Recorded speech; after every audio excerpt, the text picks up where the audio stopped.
Party की ओर से प्रधानमंत्री जी का आज सांसदों को बहुत ही प्रभावी और सामयिक विषयों पर बड़ी गंभीर टिप्पणी हुई। तो ऐसा विचार बना कि पार्टी की ओर से भी आपके माध्यम से देश को ये बताना चाहिए, इसीलिए माननीय अनिल बलूनी जी और हम आपके सामने आए हैं। आज प्रधानमंत्री जी ने एक बात कही कि 2023 की ये अंतिम मंगलवार की बैठक है संसद में, और अभी जो हॉल है उसमें लगभग 2.5 ब्लॉक बीजेपी के सांसदों से भरता है। 24 में पूरा ब्लॉक भर जाएगा, और जो विपक्ष के लोग हैं उनकी संख्या क्या होगी ये बताने की जरूरत नहीं है, और उसका कारण बहुत स्पष्ट है। आज जो तथाकथित इंडिया गठबंधन, जिसे हम घमंडिया गठबंधन कहते हैं, उसकी बैठक है, उसका उद्देश्य है नरेंद्र मोदी सरकार को उखाड़ फेंकना, और हम जो यहाँ बैठे हैं उनका उद्देश्य है भारत का भविष्य उज्जवल करना।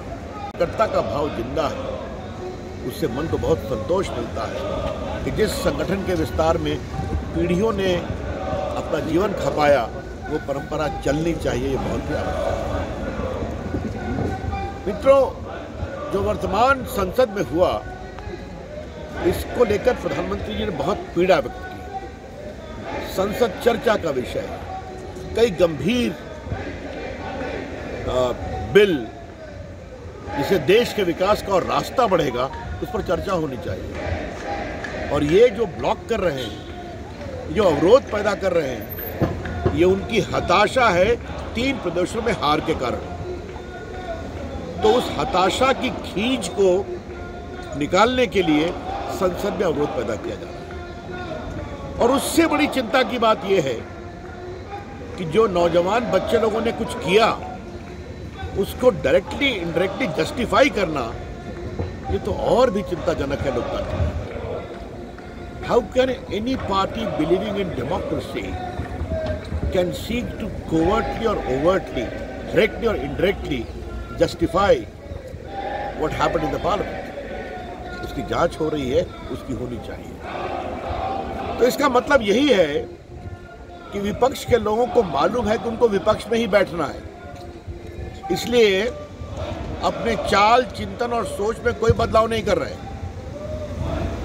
उनकी संख्या और छोटी होने वाली है, इसलिए उनका पूरा व्यवहार, आचरण भी उसी प्रकार का है। ये बहुत दुर्भाग्यपूर्ण है। लेकिन प्रधानमंत्री ने एक बात को बहुत विशेष रूप से कहा कि हम अपना वाणी संयम रखें, हम लोकतांत्रिक मान्यताओं पर चलें, और लोकतांत्रिक आचरण के अनुसार जो हमसे अपेक्षा की जाती है उसको पूरा करें, बिल पर अपनी बात रखें, चर्चा करें। एक बात उन्होंने कही। प्रधानमंत्री जी ने एक और बहुत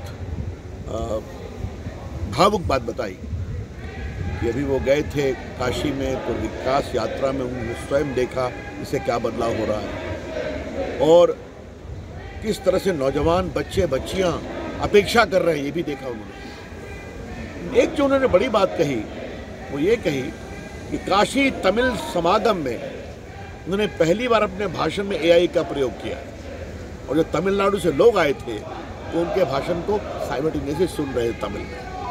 तो ये एक नई सोच है, इसका आगे प्रयोग करना चाहिए।